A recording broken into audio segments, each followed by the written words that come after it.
नमस्कार विद्यार्थी मित्रांनो, मी देवा Jadhavar unique academy Pune monthly current affair सिरीजमध्ये आपल्या सर्वांचं सहर्ष स्वागत।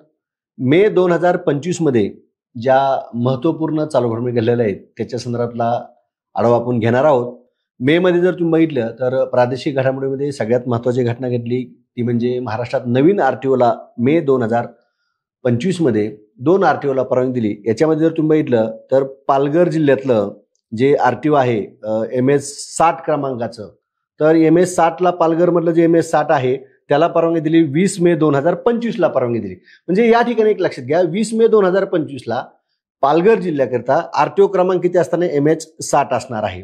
आणि याच मे मध्ये 9 मे ला बघा, 9 मे ला सांगली जिल्ह्यातील जत नावाचा तालुका आहे जो महाराष्ट्रातला शेवटचा मतदारसंघ आहे 288 वा, तर इथे MH 59 हा या ठिकाणचा आरटीओ क्रमांक असा। म्हणजे मे मध्ये आरटीओ क्रमांकाच्या संदर्भातल्या 2 घटना घडल्यामुळे ही घटना चर्चेत आली आणि त्यामुळे या संदर्भातली आपण घटना सुरुवातीलाच घेतोय।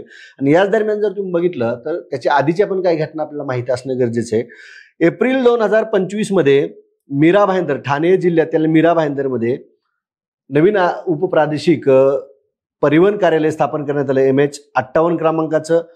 छत्रपती संभाजीनगर येथील वैजापूर या ठिकाणचं जो आरटीओ क्रमांक असणार MS 57 ऑक्टोबर 2024 ला परवानगी देण्यात आली।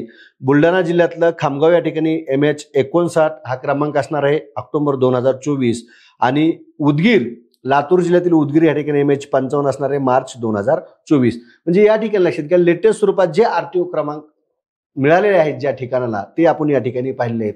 तुम्ही जर बघितलं असेल एका परीक्षेत एकदा प्रश्न असा आला होता की परिवहन दिन म्हणून कोणता दिवस साजरा केला जातो, तर बघा या ठिकाणी 1 मार्च हा दिवस आहे तो परिवहन दिन म्हणून महाराष्ट्रामध्ये साजरा केला जातो। आणि महाराष्ट्राचे परिवहन मंत्री कोण आहेत तर प्रताप सरनाईक आहेत। ही एक बाब या ठिकाणी लक्षात घ्या। म्हणजे हा जो काही विभाग आहेत नव्याने स्थापन झाले ते जोड्याजुळा स्वरूपात सुद्धा प्रश्न विचारला जाऊ शकतो, कोणत्या ठिकाणी कोणता क्रमांक आहे असं विचारलं जाऊ शकतं। तुम्ही आता कमेंट बॉक्समध्ये एक विनंती सगळ्यांना, तुम्ही ज्या ठिकाणाहून व्हिडिओ पाहताय, समजा तुम्ही पुणे जिल्ह्यातनं व्हिडिओ पाहताय तर MH 12 पुणे जिल्हा असं तुम्ही कमेंटमध्ये टाका, जेणेकरून महाराष्ट्रात जेवढे आरटीओ विभाग आहेत, जेवढे जिल्हे आहेत किंवा काही तालुक्याच्या ठिकाणी आहे, काही आणखी इतर ठिकाणी सुद्धा आरटीओ विभाग आहेत, ते सर्व विद्यार्थ्यांना कमेंट बॉक्सच्या माध्यमातून माहित होतील। तर तुम्ही सुद्धा कमेंट बॉक्समध्ये तुमचा जिल्ह्याचा, तालुक्याचा किंवा तुम्ही ज्या ठिकाणी राहता तिथला आरटीओ क्रमांक टाकणं मला अपेक्षित आहे, जेणेकरून सगळ्या ठिकाणचे आरटीओ क्रमांक या ठिकाणी माहीत होऊन जातील। विद्यार्थी मित्रांनो, मे 2025 मध्ये सगळ्यात महत्त्वाची घटना घडली ती म्हणजे ऑपरेशन सिंदूरची। बघा, एप्रिलमध्ये पहलगाम या ठिकाणी दहशतवादी हल्ला झाला आणि त्यानंतर मे मध्ये आपण ऑपरेशन सिंदूर राबवलं। ऑपरेशन सिंदूरची घटना घेणं देखील अपेक्षित आहे या ठिकाणी, पण ऑपरेशन सिंदूरच्या रिलेटेड खूप महत्त्वाच्या घटना आहेत। त्या सगळ्या घटनाची एक PDF मी तयार केली, 10-11 पानाची एक PDF आहे। माझं टेलिग्राम चॅनल आहे देवा जाधवर चालू घडामोडी नावाचं, किंवा आपल्या युट्यूबच्या जी काय आता मेचा युट्यूबचा व्हिडिओ आहे त्याच्या डिस्क्रिप्शन बॉक्समध्ये टेलिग्रामची लिंक आहे, त्या टेलिग्रामच्या लिंकवर मी पहलगाम दहशतवादी हल्ला ते ऑपरेशन सिंदूर नावाची PDF फाईल 10 पानास टाकले, ते आवर्जून त्या ठिकाणी तुम्ही डाउनलोड करून घ्या, जेणेकरून तुम्हाला त्या ठिकाणच्या पहलगाम दहशतवादी हल्ला ते ऑपरेशन सिंदूरवर जो काही प्रश्न येईल तो त्या PDFच्या बाहेर जाणार नाही, त्यामुळे ती एक घटना तुम्ही डाउनलोड करून घेऊ शकता। त्यानंतर दुसरी आपल्याला घटना पाहिजे ती म्हणजे महाराष्ट्रातील पहिले हेलिपोर्ट। आता हे लक्षात घ्या, हेलिपॅड आपण ऐकले, आजपर्यंत आपण हेलिपॅड ऐकलं होतं। हेलिपॅड म्हणजे काय बघा, आपण म्हणतो की हेलिकॉप्टर उतरण्यासाठी हेलिपॅड बनवलेला आहे, बऱ्याच ठिकाणी ग्रामीण भागामध्ये सुद्धा हेलिपॅड बनवतात। परंतु हेलिपोर्ट म्हणजे काय तर एक छोटं विमानतळ असतं हेलिकॉप्टरचं, त्याला हेलिपोर्ट म्हणतो। आणि या ठिकाणी बघा, महाराष्ट्रातलं पहिलं हेलिपोर्ट पुणे जिल्ह्यात हडपसर या ठिकाणी उभारण्यात येणार आहे आणि पुण्यातील हडपसरचे ग्लायडिंग केंद्राच्या जागेवर हे उभारण्यात येणार आहे, हे या ठिकाणी लक्षात घ्या।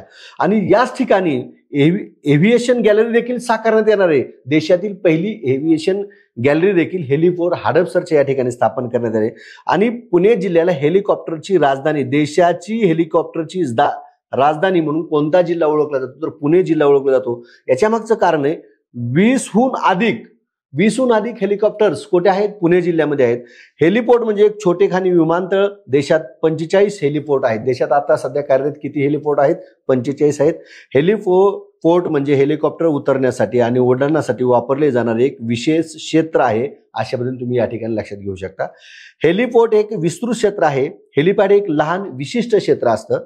भारतातील पहिले हेलिपोर्ट दिल्ली येथे रोहिणी हेलिपोर्ट या नावाने बांधण्यात आलेलं होतं. हा एक भाग लक्षात ठेवणं गरजेचं आहे. मग महाराष्ट्रातलं पहिले हेलिपोर्ट जे हडपसरमध्ये स्थापन करण्यात येणार आहे त्याच्याबद्दलची ही माहिती आहे. त्यानंतर पुढली घटना आहे बघा, कोकण रेल्वेचं भारतीय रेल्वेत विलीनीकरण करण्यात आलं. आता या ठिकाणी लक्षात घ्या, आतापर्यंत काय प्रश्न होता की देशात किती रेल्वे झोन आहेत, विभाग आहेत, असा प्रश्न आला तर आपलं उत्तर काय असायचं, त्या ठिकाणी आपलं उत्तर असायचं 18 उत्तर असायचं. परंतु आता कोकण रेल्वेचं विलीनीकरण भारतीय रेल्वेत करण्यात आल्यामुळं ही संख्या आता 1 न वाढली, त्यामुळे टोटल किती झाले 19. म्हणून मी इथं बघा भारतातील रेल्वे विभाग एकूण किती झाले, आता 19 झाले. आता कोकण रेल्वेचं भारतीय रेल्वेत विलीनीकरण ही घटना परत चर्चेत येण्यामागचं कारण असं आहे, महाराष्ट्र सरकारने 23 मे 2025 रोजी कोकण रेल्वेचं भारतीय रेल्वेत विलिनीकरणाचा मार्ग मोकळा केला, त्यास परवानगी दिली. यापूर्वीच गोवा, कर्नाटक, केरळ या राज्यांनी देखील मंजुरी दिलेली. आता या राज्याने मंजुरी फक्त महाराष्ट्राने दिली नव्हती, म्हणून इतक्या दिवस थांबलं होतं. महाराष्ट्राने मंजुरी दिलेली आहे, त्यामुळे आता कोकण रेल्वेचं भारतीय रेल्वेत विलीनीकरण झालं आणि त्यामुळे आता झोनची संख्या झाली की झाली 19 झाली. अशा पद्धतीने तुम्ही या ठिकाणी लक्षात ठेवू शकता.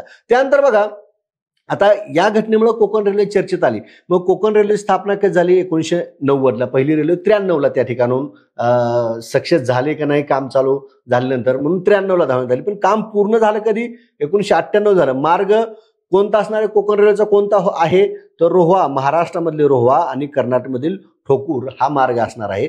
लांबी किती, 741. ही लांबी बऱ्याच वेळेस विचारली जॉग्राफीच्या प्रश्नामध्ये, भूगोलमध्ये हा प्रश्न बऱ्याच वेळेस विचारलाय मेन्सला, कंबाईनच्या मेन्सला. आणि महाराष्ट्रातील लांबी किती, 381 किलोमीटर ही महाराष्ट्रातील लांबी. किती राज्यात पसरली, महाराष्ट्रात आहे, गोव्यात आहे आणि कर्नाटकमध्ये आहे. आता कोकण रेल्वेच्या उभारत असताना कोणाचा किती टक्के वाटा आहे, तर भारतीय रेल्वेचा 51% वाटा, महाराष्ट्र सरकारचा 22% वाटा, कर्नाटक सरकारचा 15% वाटा आणि गोवा आणि केरळचा किती टक्के वाटा आहे, 6% वाटा आहे. अशा पद्धतीनं हा भाग तुम्ही कोकण रेल्वेचा लक्षात ठेवू शकता. त्यानंतर बघा, अहिल्याबाई होळकर त्रिशताब्दी जयंती. आता या ठिकाणी लक्षात घ्या, 2025 मध्ये पुण्यश्लोक अहिल्याबाई होळकर यांची त्रिशताब्दी जयंती तालुका जामखेड, जिल्हा अहिल्यानगर, ज्याला आपण पूर्वी नगर म्हणायचो, नाव बदलले आता, चोंडी या ठिकाणी राज्य मंत्रिमंडळाची बैठक पार पडली. आता राज्य मंत्रिमंडळाच्या मंत्रालय सोडून बैठका बऱ्याच ठिकाणी पार पडल्या. त्यात एक संभाजीनगरला पडलेली, सिंधुदुर्ग मधली औरज बुद्रुक या ठिकाणी पार पडलेली, सातारा जिल्ह्यातील महाबळेश्वर या ठिकाणी पार पडलेली आणि अहिल्यानगर, चोंडी या ठिकाणी पार पडली. मग आता ह्यात लक्षात घ्या, परंतु चोंडी सारख्या ग्रामीण भागात प्रथमच मंत्रिमंडळाची बैठक पार पडली. हे वाक्य महत्वाचे, ग्रामीण भागात प्रथमच मंत्रिमंडळाची बैठक पार पडली. मंत्रालय सोडून मंत्रिमंडळाची बैठक संभाजीनगरला पार पडली, औरज बुद्रुकला पार पडली, महाबळेश्वरला पार पडली, परंतु ग्रामीण भागात पहिल्यांदाच चोंडीला पार पडली. चोंडी अहिल्याबाई होळकर यांचे जन्मगाव आहे आणि या ठिकाणी 681 कोटी रुपयाच्या विकास आराखड्याला मान्यता देण्यात आली. अहिल्यादेवीच्या 108 फुटी उंचीचा पुतळा या ठिकाणी उभारण्यात येणार आहे. सीना नदी पात्रात नैसर्गिक बेटावर तो उभारला जाणार आहे. या पद्धतीने हा एक भाग तुम्ही लक्षात ठेवणं अपेक्षित आहे. त्यानंतर बघा, महाराष्ट्र रिलेटेडच ही घटना आहे, टेकवारी नावाचा उपक्रम. आता नेमका हा उपक्रम आहे, तुम्हाला साधा सोपा याच्यावर प्रश्न काय विचारला जाईल बघा, टेकवारी कशा संदर्भात आहे किंवा टेकवारी उपक्रम काय आहे किंवा कोणत्या राज्य सरकारने टेकवारी उपक्रम राबवला, तर कोणत्या राज्य सरकारने राबवला, महाराष्ट्र सरकारने राबवला. मग बघा, महाराष्ट्र टेक लर्निंग वीकचे उद्घाटन काय म्हणले इथं बघा, महाराष्ट्र टेक लर्निंग वीकचे उद्घाटन उपमुख्यमंत्री अजित पवार यांनी केले. सामान्य प्रशासन विभाग मुंबईचा जो आहे, या सामान्य प्रशासन विभागामार्फत हा टेकवारी उपक्रम राबवण्यात आला. 5 मे ते 9 मेच्या दरम्यान हा उपक्रम राबवण्यात आला आणि ह्या उपक्रमाचा उद्देश काय आहे हे महत्वाचं आहे. उद्देश काय, राज्यातील प्रशासकीय अधिकारी व कर्मचारी यांच्यासाठी प्रशासकीय क्षमता विस्तारणे हा उद्देश आहे, लक्षात या ठिकाणी. आता प्रशिक्षण कार्यक्रमात प्रसिद्ध वक्ते प्रभू गौर गोपाल यांचे मार्गदर्शन लाभले, हा एक महत्वाचा मुद्दा आहे. टेकवारी उपक्रमात तणाव व्यवस्थापन, संगीत थेरपी, ध्यानधारणा, कार्यजीवन समतोल या विषयावरील मार्गदर्शन सत्रे आयोजित केली होती. महाराष्ट्राने अग्रगण्य तंत्रज्ञानाचे प्रशिक्षण देण्यासाठी एक महत्वाकांक्षी डिजिटल शिक्षण कार्यक्रम सुरू केला. अशा प्रकारचा देशातील पहिलाच उपक्रम, देशातला पहिलाच उपक्रम कोणत्या तरी राज्य सरकारने राबवला, डिजिटल शिक्षण कार्यक्रम. महाराष्ट्रात सर्व स्तरावरील कर्मचाऱ्यांना डिजिटल युगासाठी आवश्यक ज्ञान, काय म्हणले बघा, डिजिटल युगासाठी आवश्यक ज्ञान, साधने आणि विचारसरणीची सज्ज करणारा हा उपक्रम आहे, हे देखील महत्वाचं आहे. त्यानंतर महाराष्ट्र शासन आयोजित आधुनिक तंत्रज्ञान व नवीन कल्पना संगम असलेली टेकवारी म्हणजे पहिली डिजिटल वारी असून टेकवारी ही मंत्रालयात सुरू होऊन महाराष्ट्रातील सर्व जिल्ह्याच्या कानाकोपऱ्यात तंत्रज्ञानाचा प्रचार करून त्यामध्ये आधुनिक तंत्रज्ञानी महाराष्ट्र घडवणार आहे. टेक वारीचे उपक्रमाचे उद्देश काय हे उद्देश मी सांगतोय. केंद्र सरकारचा कोणता कार्यक्रम आहे? आय गॉट नावाचा कार्यक्रम आहे. या प्रणालीवर विविध क्षेत्रातील प्रशिक्षण उपलब्ध आहेत. हे प्रशिक्षण मिशन कर्मयोगी अंतर्गत विकसित केले आहे, जे सरकारी कर्मचाऱ्यांची क्षमता वाढवण्यासाठी आहेत. आय गॉट प्लॅटफॉर्मवर महाराष्ट्र देशात दुसऱ्या क्रमांकावर आहे. या वाक्यावर प्रश्न विचारला जाऊ शकतो. तुम्हाला प्रश्न काय येईल? आय गॉट प्लॅटफॉर्मवर महाराष्ट्र देशात कितव्या क्रमांकावर आहे? तर महाराष्ट्र देशात दुसऱ्या क्रमांकावर आहे. अशा पद्धतीने ही घटना तुम्ही लक्षात ठेवू शकता. त्यानंतर बघा आणखीन एक महत्वाचा निर्णय मे 2025 मध्ये घेण्यात आला. तो महाराष्ट्र राज्याच्या गृह विभागाने हा निर्णय घेतला की पोलीस हेड कॉन्स्टेबललाही आता गुन्ह्याचा तपास करण्याचे अधिकार असणार आहेत. यापूर्वी नव्हते. यापूर्वी कोणाला होते? पोलीस उपनिरीक्षक पदापासून वरिष्ठ अधिकाऱ्याकडे अधिकार होते. पोलीस कॉन्स्टेबल, पोलीस शिपायाला ते अधिकार नव्हते. ते उपनिरीक्षक दर्जाच्या वरचे जे अधिकारी होते त्यांना होते. परंतु आता ते अधिकारी या ठिकाणी मे 2025 मध्ये दिलेले आहेत, मे 2025 पासून. परंतु त्यासाठी काही अटी घातल्यात. मग अटी कोणत्या आहेत? पोलीस शिपाई पदवीधर असावा, ही पहिली अट आहे. दुसरी अट काय? त्यांनी 7 वर्ष पूर्ण केल्याशिवाय, ही एक अट आहे. सेवेची 7 वर्षे पूर्ण केलेली असावीस. नाशिक येथे गुन्हे अन्वेषण प्रशिक्षण विद्यालयात 6 आठवड्याचे विशेष प्रशिक्षण पूर्ण व परीक्षा उत्तीर्ण केलेली असणे आवश्यक आहे. काय म्हणले? नाशिक येथील गुन्हे अन्वेषण प्रशिक्षण विद्यालयात 6 आठवड्याचे. किती आठवड्याचे? 6 आठवड्याचे. हे वाक्य महत्वाचे. आणि त्यांच्या विरुद्ध विभागीय चौकशी प्रलंबित नसावी. या अटीची पूर्तता करणारा पोलीस शिपाई असेल तर आणि तरच गुन्ह्याचा तपास करण्याचे अधिकार पोलीस हेड कॉन्स्टेबललाच म्हणजेच पोलीस शिपाईला देण्यात आले, तर अन्यथा नाही. त्यामुळे प्रश्न येताना इथं फिरवून जर प्रश्न आला की पोलीस हेड कॉन्स्टेबल आता गुन्ह्याची तपास करणार आहे, परंतु त्यांनी खालीलपैकी कोणत्या अटीची पूर्तता केलेली असावी, मग ह्या सगळ्या अटी तुम्हाला माहीत असणं अपेक्षित आहे. त्यानंतर बघा आदिशक्ती अभियान. महाराष्ट्र सरकारने चोंडी या ठिकाणी जी काही मंत्रिमंडळाची बैठक पार पडली, त्याच बैठकीत अशी घोषणा केली होती की त्या ठिकाणी आदिशक्ती अभियान महाराष्ट्रात राबवण्यात येणार आहे. आणि या संदर्भातली घोषणा महाराष्ट्र सरकारनेच केली होती. आणि याचा उद्देश काय बघा? राज्यातील महिलांचा आर्थिक, सामाजिक, शैक्षणिक आणि आरोग्यविषयक सक्षमीकरणासाठी या ठिकाणी आदिशक्ती अभियान राबवण्यात येणार आहे. आता बघा ग्रामपंचायतीपासून राज्यस्तरावर राबवण्यात येणाऱ्या या अभियानांतर्गत महिलांच्या समस्या सोडवताना त्यांच्या सर्वांगीण विकासाला, हा शब्द महत्वाचा आहे, सर्वांगीण विकासाला प्राधान्य देणाऱ्या तालुका, जिल्हा, राज्य पातळीवर प्रथम, द्वितीय आणि तृतीय असे 3 आदिशक्ती पुरस्कार देण्यात येणार आहे. आणि त्याचं स्वरूप 1 लाखापासून ते 10 लाखापर्यंत असणार आहे. स्वरूप 1 लाख ते 10 लाखापर्यंत. आता उद्दिष्ट काय बघायचं या कार्यक्रमाचं? आदिशक्ती अभियानाचं उद्दिष्ट काय? ग्राम चळवळीतून महिलांच्या समस्या जाणून घेणे आणि महिलांच्या आरोग्यविषयक समस्या सोडवणे, हे एक उद्दिष्ट आहे. याचं ध्येय काय आहे बघा? दुर्गम भागातील कुपोषण, बालमृत्यू आणि माता मृत्यूचे प्रमाण कमी करणे ध्येय आहे. लक्ष्य काय? गाव पातळीवर मुलींच्या शिक्षणाचे प्रमाण वाढवणे आणि बालविवाह मुक्त समाज घडवणे. उद्दिष्ट, ध्येय आणि लक्ष्य ह्या तिन्ही शब्दाचे अर्थ वेगवेगळे आहेत. आणि ते तिन्ही शब्दाचे जे काही स्पष्टीकरण आहे, नेमकं उद्दिष्ट काय आहे, लक्ष्य काय आहे आणि ध्येय काय आहे, इथं दिले आहे. या अभियानांतर्गत विविध समित्या स्थापन करण्यात येणार आहेत. बघा समित्या स्थापन करण्यात येणार आहेत. गाव पातळीवर 8 सदस्य असणार आहेत, तालुका पातळीवर 5 सदस्य असणार आहेत, जिल्हा स्तरावर 6 असणार आहेत आणि राज्य स्तरावर 7 सदस्य असणार आहेत. आणि राज्यस्तरीय समितीचे अध्यक्षपद महिला व बाल विकास मंत्री, ज्या सध्याच्या आदिती तटकरे आहेत, त्यांच्याकडे असणार आहे. आणि या अभियानासाठी शासनाने 10.50 कोटी रुपयाचा निधी मंजूर केलेला आहे. त्यानंतर बघा पुढली घटना, सिंहगणना 2025. आता या ठिकाणी लक्षात घ्या, ही जी काही सिंहगणना आहे ही क्रमांकित आहे 16व्या क्रमांकाची. 10 ते 13 मे 2025 या कालावधीमध्ये पार पडली.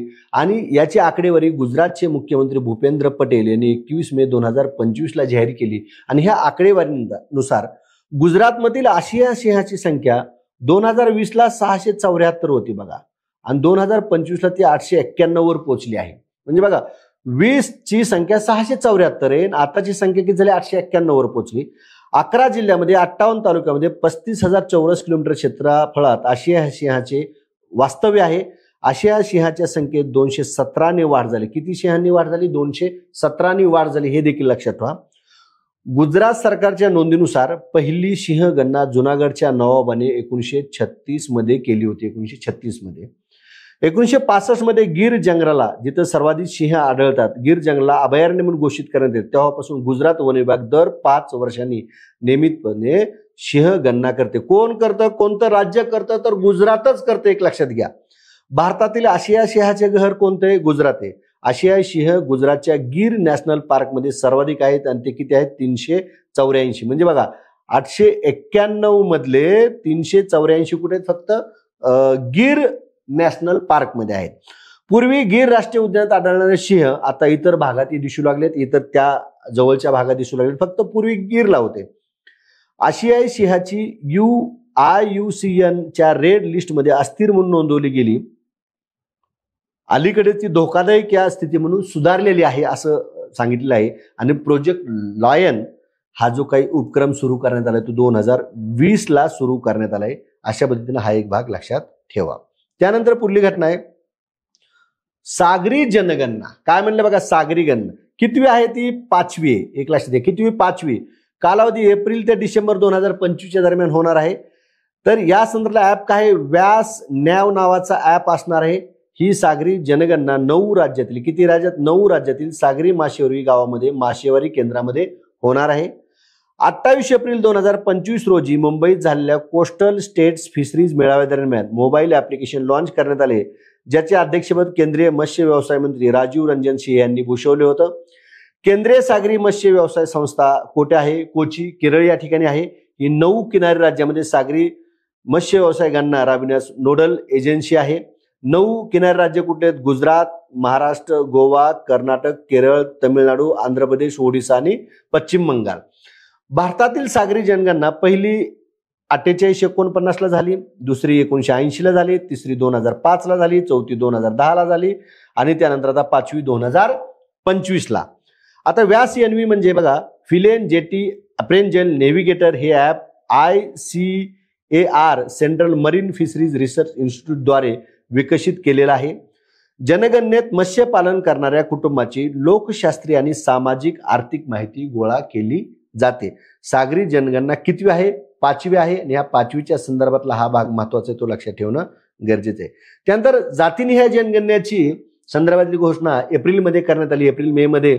त्यामध्ये जर तुम्ही बघितलं तर देशात जातीनिहाय जनगणनाचा निर्णय भारत सरकारने घेतला एप्रिल 2025 मध्ये. आणि जातीनिहाय जनगणना जर तुम्ही बघितली तर ब्रिटिशच्या कालखंडात सर्वप्रथम 1931 ला झाली होती. त्यानंतर जातीनिहाय जनगणना झालेली नाही. आता जातीनिहाय जनगणना म्हणजे काय? तर या ठिकाणी बघा, प्रत्येक नागरिकाची जात या आधारावर अधिकृत मध्ये नोंद घेणारी जनगणना प्रक्रियामध्ये जातीनिहाय जनगणना.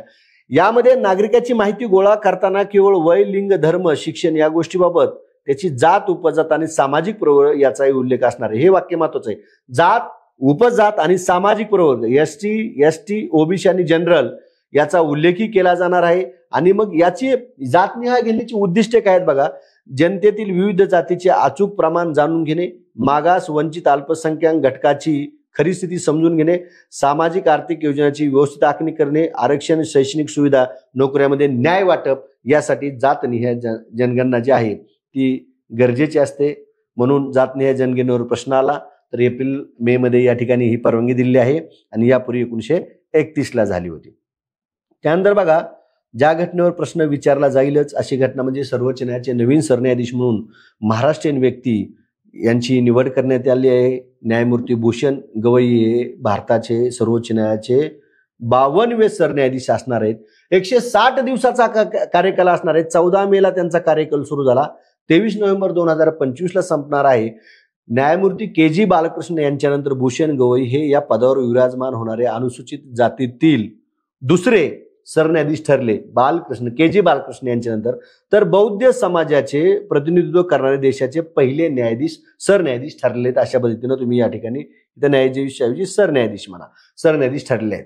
त्यानंतर भूषण गवई कितवे महाराष्ट्रीयन आहेत तर 7वे महाराष्ट्रीयन. यापूर्वी बघा, प्रल्हाद गजेंद्र गडकर, यशवंत चंद्रचूड, सरोज कपाडिया, शरद बोबडे, उदय ललित, धनंजय चंद्रचूड आणि भूषण गवई अशा एकूण 7 महाराष्ट्रीयन व्यक्तींनी सर्वोच्च न्यायालयाचे सरन्यायाधीश भूषवले आहे. आणि महाराष्ट्रातली व्यक्ती ज्यावेळेस राष्ट्रीय पातळीवर महत्वाचं पद भूषवित असते त्यावर हमखास त्या घटनेवर प्रश्न विचारले जातात. बघा, 24 नोव्हेंबर 1960 ला जन्म आहे. मूळचे अमरावतीचे आहेत, विदर्भातील आहेत. रासू यांचे सुपुत्र केरळ, सिक्कीम, बिहारचे राज्यपाल म्हणून रासू गवई यांनी काम पाहिलंय. 16 मार्च 1985 रोजी ते बार असोसिएशन मध्ये रुजू झाले. 1987-90 या काळात मुंबई उच्च न्यायालयात स्वतंत्रपणे वकिली केली. नागपूर खंडपीठात त्यांनी वकिली केली. 12 नोव्हेंबर 2005 रोजी मुंबई उच्च न्यायालयाचे कायमस्वरूपी न्यायाधीश झाले आणि 24 मे 2019 रोजी सर्वोच्च न्यायालयाचे न्यायाधीश म्हणून त्यांची म्हणजे सर्वोच्च न्यायालयात 19 मध्ये गेले आणि 14 मे 2025 ला तिथले त्या ठिकाणचे काय झाले, सरन्यायाधीश झालेले आहेत. अशा पद्धतीने हा भाग लक्षात ठेवू शकता. त्यानंतर बघा, क्रीडाविषयक घटना, महत्वपूर्ण अशी ही घटना आहे. खेलो इंडिया युथ गेम्स 2025 ही युथ गेम्स जी आहे ती कितव्या क्रमांकाची आहे, 7व्या क्रमांकाची आहे. बिहार या राज्यात पार पडली. 4 ते 15 मे 2025 दरम्यान पार पडली. शुभंकर जो आहे तो गजसिंह, हत्तीची ताकद आणि सिंहाचे साहस, आणि गीत काय होतं, खेलो के रंग बिहार के संघ असं गीत आहे. क्रीडा प्रकार 28 होतं आणि या खेलो इंडिया युथ गेमचं उद्घाटन कोणी केले, भारताचे पंतप्रधान नरेंद्र मोदी यांनी केलंय. महाराष्ट्राने या स्पर्धेत सलग तिसऱ्यांदा आणि एकूण 5व्यांदा पदक तालिकेत पहिले स्थान पटकावलेलं आहे. खेलो इंडिया युथ गेम्समध्ये आपल्या महाराष्ट्रातील अभिमानाची गोष्ट आहे. आणि महाराष्ट्रानं जी काही 158 पदकं जिंकलेत, या 158 पदकामध्ये 10 सुवर्ण पदकं ॲथलेटिक्समध्ये जिंकले आहेत. हे भाग आपल्यासाठी महत्वाचे आहे. महाराष्ट्राचे पदक प्रमुख कोण आहेत, महादेव कसगावंडे. त्यानंतर महाराष्ट्राने तब्बल 9 स्पर्धा विक्रमाचा पराक्रमी यंदाच्या स्पर्धेमध्ये केला आहे. यंदाच्या स्पर्धेत प्रथमच सेप तक्रा या आशियाई खेळाला पदक स्पर्धेत समाविष्ट करण्यात आलं. कोणत्या खेळाला प्रथमच समाविष्ट करण्यात आलं असा प्रश्न आला तर महत्वाचे. आता अंतिम पदक तालिका जी आहे तर यात बघा, महाराष्ट्रानं 58 सुवर्ण, 47 रौप्य, 53 कांस्य अशी एकूण 158 पदकं जिंकले आहेत. हरियाणा 39 सुवर्ण, 27 रौप्य, 51 कांस्य अशी 117 पदकं जिंकले आहेत. राजस्थाननं 24 सुवर्ण, 12 रौप्य, 24 कांस्य अशी एकूण 60 पदकं जिंकले आहेत. महाराष्ट्र प्रथम क्रमांकावर आहे, हरियाणा द्वितीय क्रमांकावर आहे, राजस्थान तृतीय क्रमांकावर आहे आणि महाराष्ट्रानं सलग तिसऱ्यांदा प्रथम क्रमांक पटकावलाय आणि एकूण 7 मध्ये 5 वेळेस महाराष्ट्र पहिल्या स्थानावर आहे. ही बाब लक्षात ठेवण्यासारखी आहे किंवा ही बाब नमूद करून घ्या. आता त्यानंतर आपल्याला Khelo India beach games, Khelo India youth games वेगळ्या, बीच गेम्स वेगळ्या. आता या खेलो इंडियाच्या अंतर्गत झालेल्या या पहिल्याच खेलो इंडिया बीच गेम्स आहेत. 19 ते 24 मे 2025 दरम्यान दादर, नगर हवेली, दीव दमण या केंद्रशासित प्रदेशामध्ये गोखला बीच आहे, त्या बीचवर ह्या पार पडल्या. 1350हून अधिक खेळाडूंनी सहभाग घेतला. खेलो इंडिया बॅनरच्या खाली पहिल्यांदाच आयोजन करण्यात आलं. उद्दिष्ट समुद्रकिनारी खेळांना प्रोत्साहन देणे. महाराष्ट्रातील 78 खेळाडू सहभागी झाले. घोषणा काय होती, खेल के सितारे दीव के किनारे. मॉस्कोट काय आहे, पर्ल आहे, डॉल्फिनवर आधारित आणि सर्वाधिक 20 पदके जिंकून केवळ 1 रौप्य पदक कमी असलेले महाराष्ट्राला उपविजेतेपदावर समाधान मानावे लागले. आता या वाक्याचा अर्थ बघा, पदक तालिकेमध्ये मणिपूरला 14 आहेत, महाराष्ट्राला 20 आहेत आणि नागालँडला 13 आहेत.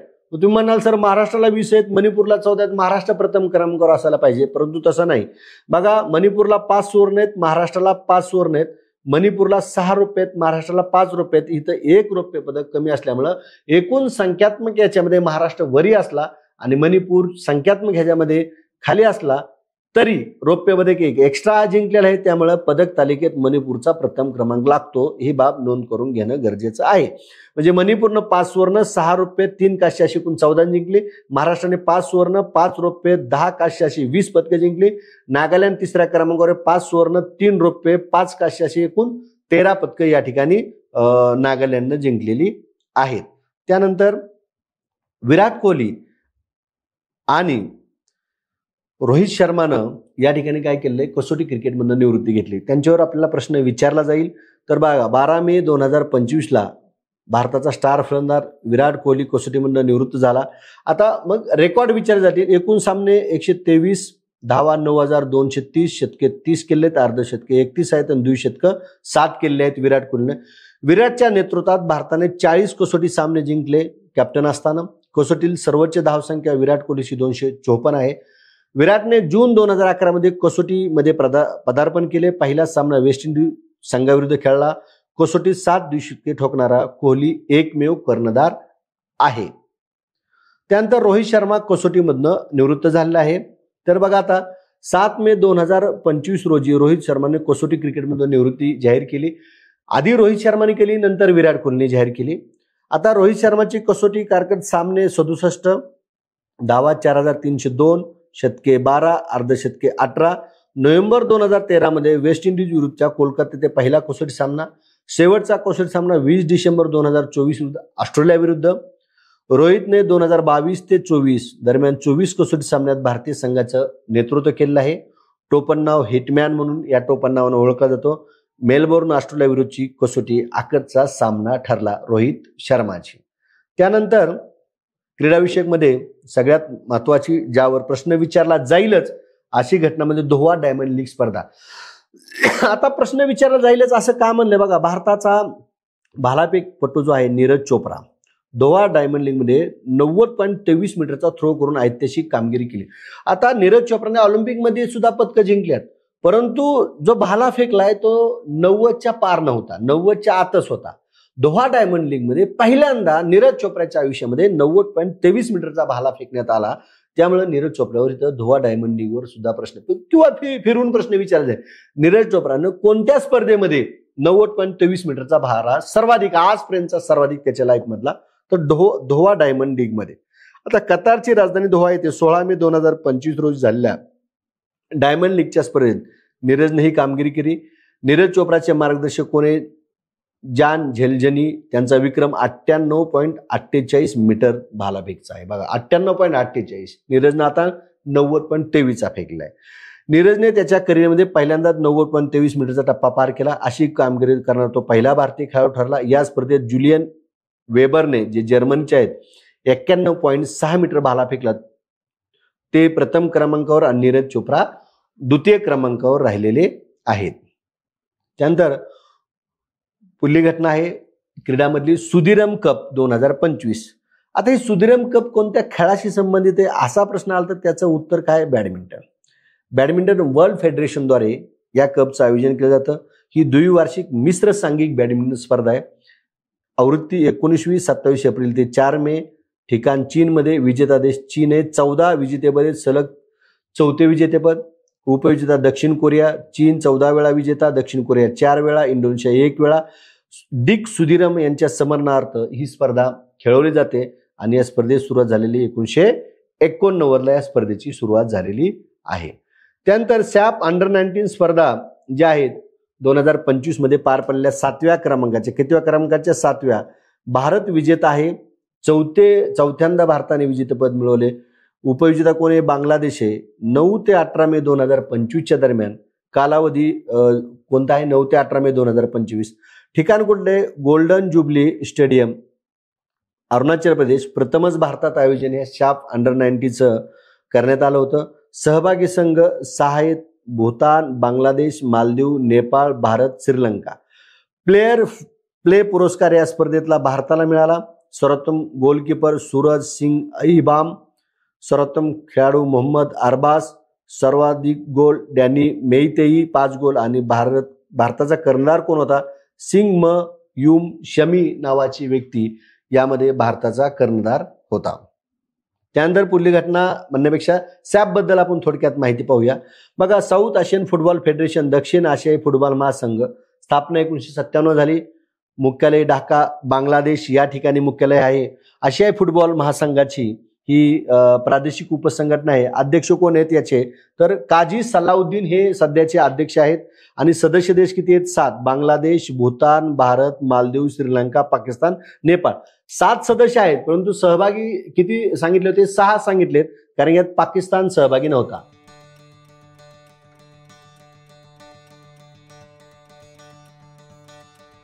त्यानंतर पुढली घटना आहे आपली मे 2025 मधील.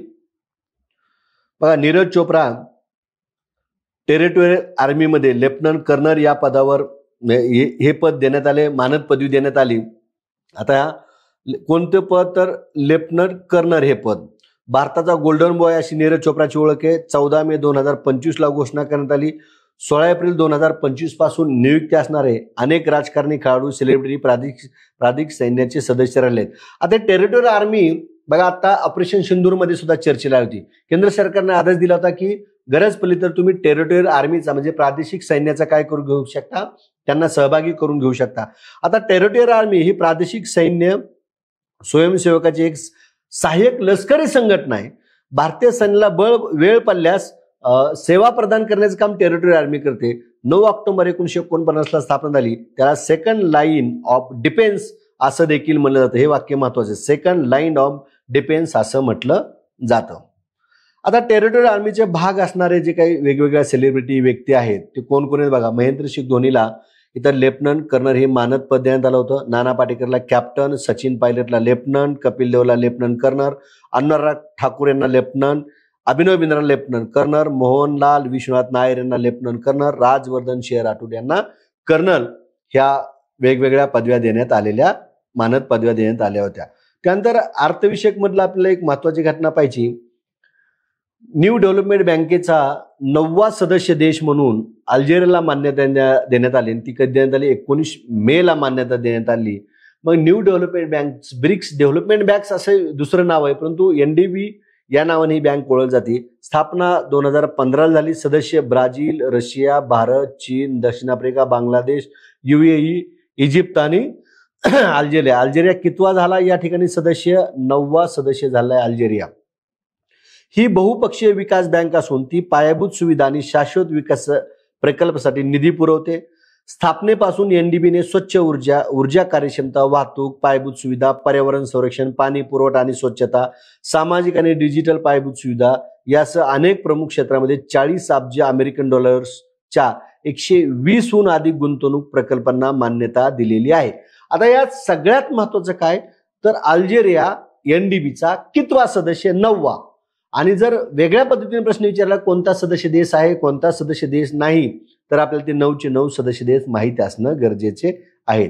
त्यानंतर बघा, ज्या न्यूजची बरीच चर्चा झाली ती न्यूजमध्ये भारत जगातील 4थ्या क्रमांकाची अर्थव्यवस्था. जपानला मागं टाकलं. कोणाला मागं टाकलं? जपानला मागं टाकून भारत जगातील 4थ्या क्रमांकाची अर्थव्यवस्था झालं, असं नीती आयोगाचे CEO BR सुब्रमण्यम यांनी दिलेल्या माहितीनुसार. आंतरराष्ट्रीय नाणेनिधीच्या 2025 साठीच्या अधिकृत GDP आकडेवारीनुसार भारताची अर्थव्यवस्था 4.19 ट्रिलियन एवढ्या किमतीवर पोहोचलंय. टॉप 5च्या ज्या अर्थव्यवस्था आहे GDPच्या अमेरिकन डॉलरमध्ये किंवा ट्रिलियन डॉलरमध्ये, अमेरिका 30.507, चीन 19.231 trillion dollar, Germany 4.744 trillion dollar, Bharat 4.187 4.187 आणि जपान 4.186. थोडाच फरक आहे, परंतु भारतानं तर या ठिकाणी 4थ्या क्रमांकावर, यापूर्वी 5व्या क्रमांक होता. गेल्या वर्षीच्या कंबाईनच्या परीक्षेवर या टॉपिकवर प्रश्न विचारलाय. हा टॉपिक IMP असणार आहे. त्यामुळं ट्रिलियन डॉलर, किती ट्रिलियन डॉलर ही आकडेवारी आणि कोणते देश? अमेरिका प्रथम आहे, चीन दुसऱ्या क्रमांकावर आहे, जर्मनी तिसऱ्या क्रमांकावर आहे, भारत 4थ्या क्रमांकावर आहे आणि जपान 5व्या क्रमांकावर आहे. IMFच्या एप्रिल 2025च्या वर्ल्ड इकॉनॉमिक आउटलुक रिपोर्टनुसार भारताची GDP 4.187 ट्रिलियन डॉलर्सपर्यंत पोहोचला आहे, जो जपानच्या अंदाजित GDP 4.186 ट्रिलियन डॉलरपेक्षा थोडा अधिक आहे. त्यामुळे हा टॉपिक महत्वाचा आहे, व्यवस्थित करून जावा. त्यानंतर फेव परिषद 2025च्या संदर्भात आपल्याला माहिती पाहिजे. जिओ वर्ल्ड सेंटर मुंबईमध्ये 1 ते 4 मेच्या दरम्यान ही वेव परिषद पार पडली. World audio visual entertainment summit, जागतिक दृकश्राव्य आणि मनोरंजन परिषद असं याचं मराठीत नामकरण आहे. उद्घाटन पंतप्रधान नरेंद्र मोदी यांनी केले. 33 देशातील मंत्री, 120 आंतरराष्ट्रीय कंपन्यांचे CEO, बॉलिवूड, टॉलिवूड, मराठी चित्रपटातील अनेक दिग्गज या ठिकाणी सहभागी झाले होते. राज्य सरकारच्या उद्योग विभागाकडून मुंबईत नवी चित्रनगरी उभारण्यात येणार आहे. ज्यासाठी प्राईम फोकस कंपनीशी 3000 कोटी रुपयाचा सामंजस्य करारावर स्वाक्षऱ्या करण्यात आल्या. वेव्स परिषदेचा उद्देश काय? मीडिया आणि करमणूक क्षेत्रात संवाद हा उद्देश आहे. यावेळी निफ्टी व्हेव्ज निर्देशांक बघा काय म्हणले, निफ्टी व्हेव्ज निर्देशांक राष्ट्रीय शेअर बाजार संस्थेने जाहीर केला. मुख्य उद्देश माध्यम, मनोरंजन आणि गेमिंग उद्योगाच्या कामगिरीचे मापन. या निर्देशांकात एकूण 43 कंपन्यांचा समावेश आहे. आणि याच दरम्यान जर तुम्ही बघितलं, ऑरेंज इकॉनॉमी हा मुद्दा समोर आला. आता ऑरेंज इकॉनॉमी म्हणजे काय बघा, मुंबईतील वेव्ज परिषदेत पंतप्रधानांनी भारताच्या वाढत्या ऑरेंज इकॉनॉमीवर प्रकाश टाकला. ऑरेंज इकॉनॉमीला सर्जनशील अर्थव्यवस्था असेही म्हणतात. ती सांस्कृतिक आणि सर्जनशील कल्पना आधारित क्षेत्राचा समावेश करते. माध्यम प्रभावकाच्या अर्थव्यवस्थेला ऑरेंज इकॉनॉमी म्हणतात. विद्यार्थी मित्रांनो, 100% ऑरेंज इकॉनॉमीवर प्रश्न विचारला जाणारच आहे. त्यामुळे ऑरेंज इकॉनॉमी कोणत्या क्षेत्राशी संबंधित आहे, तर सर्जनशील अर्थव्यवस्था, सांस्कृतिक सर्जनशीलता, मीडियाशी संदर्भात आहे. अशा पद्धतीने तुम्ही हा भाग लक्षात ठेवू शकता. त्यानंतर बघा, विजिगम बंदराचं उद्घाटन 2 मे 2025ला पंतप्रधान नरेंद्र मोदी यांनी केलं. येथे खोल नैसर्गिक समुद्र पातळी असल्याने जगातील सर्व मोठी जहाजे येथे माल वाहतूक आणि कंटेनर वाहतूकसाठी थांबतात. केरळ सरकारची महत्वाकांक्षी योजना अदाना ग्रुपच्या वतीने सार्वजनिक खाजगी भागीदारी धोरणांतर्गत विकसित करण्यात आली. खर्च 8,867 कोटी रुपये खर्च. हे खोल पाण्यातील ट्रान्समेट बंदर आहे. विजिगम बंदर केरळच्या तिरुअनंतपुरम, बघा केरळच्या तिरुअनंतपुरम जिल्ह्यातील विजिगम या किनारपट्टीच्या गावात आहे.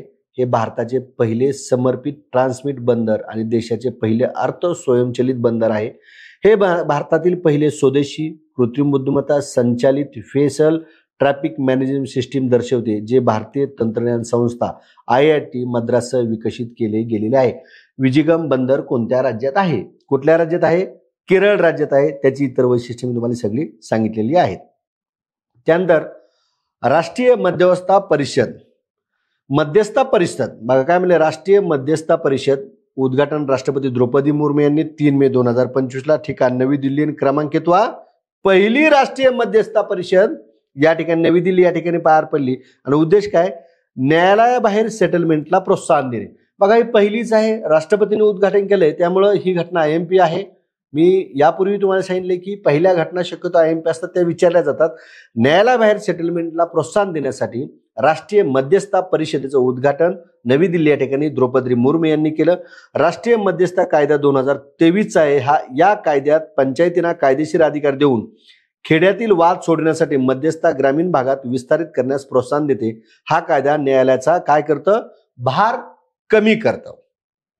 त्यानंतर बघा, कुरेगट्टा नक्षल विरोधी अभियान जे राबवण्यात आलं एप्रिल मे 2025 मध्ये छत्तीसगड तेलंगणाच्या सीमेवर करेगुट्टा टेकडीवर 10,000 पेक्षा अधिक सुरक्षा जवानांनी नक्षल विरोधी अभियान करून ही टेकडी ताब्यात घेतली. गडचिरोलीपासून 50 किलोमीटरवर छत्तीसगड तेलंगणा सीमेवर 60 किलोमीटर पसरली करेगुट्टा पर्वतरांग नक्षलवाद्याचे नंदनवन समजले जाते. नक्षलवाद्याचे नंदन, सर्वाधिक नक्षलवाद कोठे? करेगुट्टा या ठिकाणी पर्वतरांगेत. 1 मे 2025 रोजी सुरक्षा जवानांनी या टेकडीचा ताबा घेत शिखरावर तिरंगा झेंडा फडकवला. या टेकडीवर बटालियन क्रमांक 1 चे 700हून अधिक नक्षलवादी असल्याचा दावा पोलीस अधिकाऱ्यांनी केला होता. करेगुट्टा टेकडीवर नक्षल नेते लपून असल्याच्या गुप्त माहितीनंतर सुरक्षा यंत्रणेने ही धाडसी मोहीम हाती घेतली. नक्षलवाद विरोधातले आजपर्यंतचे सर्वात मोठे अभियान करेगुट्टा नक्षल विरोधी अभियान. करेगुट्टा नक्षल विरोधी मोहिमेकरता ऑपरेशन ब्लॅक फॉरेस्ट राबवण्यात आले. कोणते ऑपरेशन राबवण्यात आले? ऑपरेशन ब्लॅक फॉरेस्ट राबवण्यात आले. ही कारवाई 21 दिवस चालली. 131 नक्षलवादी यामध्ये काय झाले? ठार झालेले आहेत. त्यानंतर जागतिक अन्न पुरस्कार, बघा पुरस्कारामध्ये मे 2025च्या पुरस्कारामध्ये जागतिक अन्न पुरस्कार जो आहे डॉक्टर मारियांजेला हंग्रिया ह्या ब्राझीलच्या आहेत, यांना तो पुरस्कार मिळायचा आहे. ब्राझीलच्या सूक्ष्मजीवशास्त्रज्ञ जैविक नायट्रोजन स्थिरीकरणातील अग्रगण्य संशोधनासाठी त्यांना देण्यात आला. सोयाबीन पिकासाठी राइझोबियम आणि अझोस्प्रिलिन ब्राझिलेन्स या सूक्ष्मजीवाच्या वापरातून जैविक खताची निर्मिती करण्यात आली. सोयाबीन पिकासाठी उपयुक्त असणार. जागतिक अन्न पुरस्काराची घोषणा 1986ला सुरुवात 1987ला पहिला पुरस्कार डॉक्टर MS स्वामीनाथन यांना देण्यात आला. पुरस्काराचे जनक कोण आहेत? Doctor Norman Borlaug. जागतिक अन्न पुरस्कार फाउंडेशन अमेरिकेतला आहे, त्याद्वारे जागतिक अन्न पुरस्कार दिला जातो आणि स्वरूप किती आहे? $5,00,000 इतके या ठिकाणी स्वरूप आहे. त्यानंतर आंतरराष्ट्रीय बुकर पुरस्कार. आता यात लक्षात घ्या, 50,000 पाऊंड स्वरूप असणाऱ्या हे जे काही आंतरराष्ट्रीय बुकर पुरस्कार आहे, हा 2025चा बानू मुस्ताक यांना मिळाला. कोणाला मिळाला? बानू मुस्ताक यांना मिळाला. आंतरराष्ट्रीय बुकर पुरस्कार जिंकल्या पहिल्या कन्नड लेखिका ठरल्या. त्यांच्या हार्ट लॅम्प, कोणत्या पुस्तकाला? हार्ट लॅम्प ह्या लघुकथा संग्रहासाठी हा पुरस्कार मिळाला. पहिलाच लघुकथा संग्रह आहे. आजपर्यंत कोणत्याही लघुकथा संग्रहाला आंतरराष्ट्रीय बुकर पुरस्कार मिळाला नव्हता. हा लघुकथा संग्रह 12 कथाचा संग्रह. किती कथाचा? 12. हा कथा संग्रह दक्षिण भारतातील मुस्लिम समुदायातील दैनंदिन जीवनाचे चित्रण करतोय. भाषांतरकार दीपा बास्ती. बानू मुस्ताक या दक्षिण भारतातील कर्नाटक राज्यातील कार्यकर्त्या, वकील आणि लेखिका आहेत. बानू यांचे हसीना अँड अदर स्टोरीज हे पुस्तक दीपा बास्ती यांनी हार्ट लॅम्प या नावाने इंग्रजीत अनुवादित केले. या पुरस्कारासाठी पुरस्कार जिंकणाऱ्या दीपा बास्ती या पहिल्या भारतीय अनुवादक आहेत. बघा, पहिल्या भारतीय अनुवादक कोण? दीपा बास्ती. आता इथे एक लक्षात घ्या, आंतरराष्ट्रीय बुकर पुरस्कार जो मिळाला तो बानू मुस्ताक यांना मिळाला. बरोबर आहे. त्याचा अनुवाद इंग्रजीमध्ये दीपा बास्ती यांनी केला आणि दीपा बास्ती या पहिल्या भारतीय अनुवादक आहेत, त्यांना आंतरराष्ट्रीय बुकर पुरस्कार मिळाला. त्यामुळे तो गोंधळ करून घेऊ नका. आंतरराष्ट्रीय बुकर पुरस्कार 2025चा कोणाला मिळाला? तर बानू मुस्ताक यांना मिळाला. आणि त्याचा इंग्रजी अनुवाद त्यांच्या कादंबरीचा हार्ट लॅम्प या नावानं कोणी केला होता? दीपा बास्ती. म्हणून भारतीय अनुवादक पहिल्या ठरल्या. बघा, कर्नाटक साहित्य पुरस्कार, दान चिंतामणी, अत्तिमंबे पुरस्कार, पेन ट्रान्सलेशन पुरस्कार, आंतरराष्ट्रीय बुकर पुरस्कार त्यांना प्राप्त झाल्यात. बानू मुस्ताक यांना कोणते कोणते पुरस्कार प्राप्त झाले ते आपण पाहिलं. आता यात सगळ्यात महत्वाचं, ज्यावर मुलांचा प्रश्न येईलच, परंतु मुलांचं कन्फ्युजन असतं की सर फरक काय आंतरराष्ट्रीय बुकर आणि बुकर पुरस्कार? बघा, फरक बघू आपण. भाषेची अट काय आहे? आंतरराष्ट्रीय पुरस्कारामध्ये कोणतीही भाषा पण इंग्रजीत अनुवादित. बघा, कोणतीही भाषा पण इंग्रजीत अनुवादित. म्हणजे बुकर पुरस्कार इंग्रजीत मूळ लिहिलेला असणं गरजेचं आहे, अनुवादित नाही चालत. सन्मान लेखक व अनुवादक यांना दिला जातो. इथं फक्त बुकर पुरस्कार लेखकाला दिला जातो. सुरुवात 2005ला झाली आंतरराष्ट्रीय बुकर पुरस्काराची आणि या ठिकाणी बुकर पुरस्काराची 1969ला झाली. उद्देश काय? जागतिक भाषेतील अनुवादित सर्वोत्तम कादंबरी. अनुवादित आंतरराष्ट्रीय बुकर म्हणजे काय? या ठिकाणी लक्षात घ्या, अनुवादिक कादंबरी असते ती, आणि इंग्रजीतील सर्वोत्तम कादंबरी ती अनुवादिक नसते. आंतरराष्ट्रीय बुकर पुरस्कार आणि बुकर पुरस्कारामधला फरक लक्षात घेण्यासाठी हा चार्ट अतिशय उपयुक्त असणार आहे. त्यानंतर विद्यार्थी मित्रांनो, जयंत नारळीकर यांचं निधन झालं, त्याच्याबद्दल ही घटना अतिशय महत्त्वाची असणार आहे. ज्येष्ठ खगोलशास्त्रज्ञ, लेखक आणि विज्ञान प्रसारक जयंत नारळीकर यांचं मे 2025 मध्ये वयाच्या 86व्या वर्षी निधन झाले. विश्वाच्या निर्मितीचे रहस्य उलगडण्यात महत्त्वाचे योगदान त्यांनी दिले. 1991 मध्ये पुण्यातील inter university centre for astronomy and astrophysics, IUCAA नावाने ओळखले जाते, त्याचे ते संस्थापक आहेत, संचालक आहेत. 2021 मधील 94, बघा 2021 मधील 94व्या नाशिक येथील अखिल भारतीय मराठी साहित्य संमेलनाचे अध्यक्षपद भूषवले. 1964ला गुरुत्वाकर्षण संबंधीचा सिद्धांत मांडला. सर फ्रेड हॉयल यांच्यासोबत कन्फॉर्मल ग्रॅव्हिटी थेरी मांडली, ज्याला होय नारळीकर सिद्धांत म्हणून ओळखलं जातं. द बिग बॅग सिद्धांताच्या विरोधात स्टिडी स्टेट कॉस्मॉलॉजी सिद्धांत दिला होता त्यांनी लिहिलेली पुस्तके जी आहेत त्यात बघा, अंतराळातील भस्मासूर, अंतराळातील स्फोट, अभयारण्य, यशाची देणगी, चला जाऊ, अवकाश सफरीला, टाइम मिशनची किमया, वामन परत न आला, व्हायरस, अंतराळ आणि विज्ञान, एक्सप्रीत, अवकाशाशी जडले नाते, गणितातील गमती जमती, नबात हसरे तारे, विश्वाची रचना, विज्ञान आणि वैज्ञानिक, विज्ञानाचे गरुड जप, विज्ञानाचे रचयिते, सूर्याचा प्रकोप, मी पाहिलेले देश, भेटलेली माणसं, नव्या सहस्त्रकाचे नवे विज्ञान आदी अशी पुस्तक लिहिलेत. आणि त्यांचे आत्मचरित्र कोणतं आहे असा प्रश्न आला तर 4 नगरातील माझे विश्व. त्यांना ज्यावेळेस महाराष्ट्र भूषण पुरस्कार मिळाला होता त्यावेळेस त्यांच्यावर फिरून प्रश्न विचारला होता. नुकताच जयंत नारळीकर यांना महाराष्ट्र भूषण पुरस्कार मिळालेला आहे, त्यांच्या आत्मचरित्राचे नाव सांगा. तर त्यांचे आत्मचरित्र काय? 4 नगरातील माझे विश्व. आता त्यांना पुरस्कार मिळाले. पद्मभूषण 1965ला, पद्मविभूषण 2004ला मिळालाय, महाराष्ट्र भूषण 2010ला, साहित्य अकादमी 2014ला, आणि त्यांच्या आत्मचरित्राला साहित्य अकादमीचा 14ला पुरस्कार मिळालाय. स्मिथ प्राइज 1962ला, ॲडम्स प्राइज 1967ला आणि कलिंगा प्राइज 1996ला त्यांना मिळालेलं आहे. विद्यार्थी मित्रांनो, आता मे 2025 मध्ये ज्या परीक्षेला जाता जाता महत्वाच्या घटना आहेत त्या देखील आपण पाहणार आहोत की नेमक्या कोणत्या महत्वाच्या घटना आहेत की ज्या घडलेल्या आहेत.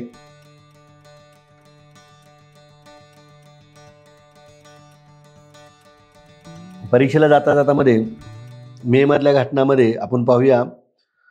भारतीय विज्ञान तंत्रज्ञान विभागाच्या सर्वेक्षण अहवालानुसार देशाच्या किनारपट्टीची लांबी 7,516.60 किलोमीटरहून 11,098.81 किलोमीटर इतकी निश्चित करण्यात आलेले. हे लक्षात ठेवायचंच. किती होती आणि किती झाली. महाराष्ट्राच्या किनारपट्टीची लांबी 720 किलोमीटरहून ती 877.97 किलोमीटर झाले. हे दोन्ही आकडे महत्वाचे आहेत, लक्षात ठेवणं गरजेचे आहे. सार्वजनिक आरोग्य समस्या म्हणून ट्रॅकोनाचे उच्चाटन केल्याबद्दल WHOने भारत देशाला सन्मानित केलेला आहे. त्यानंतर भारतीय तटरक्षक दलातर्फे ओडिसामध्ये ऑलिव्ह रिडले कासवाच्या संरक्षणासाठी ऑपरेशन ऑलिव्हा राबवण्यात आले. उल्हास नवसाक्षरता कार्यक्रमाच्या अंतर्गत भारतातील पहिले संपूर्ण साक्षर राज्य मिझोराम 98.20% इथले साक्षर आहेत. म्हणून उल्हास नवभारत साक्षरता कार्यक्रमाच्या अंतर्गत भारतातील पहिले संपूर्ण साक्षर राज्य मिझोराम ठरलेलं आहे.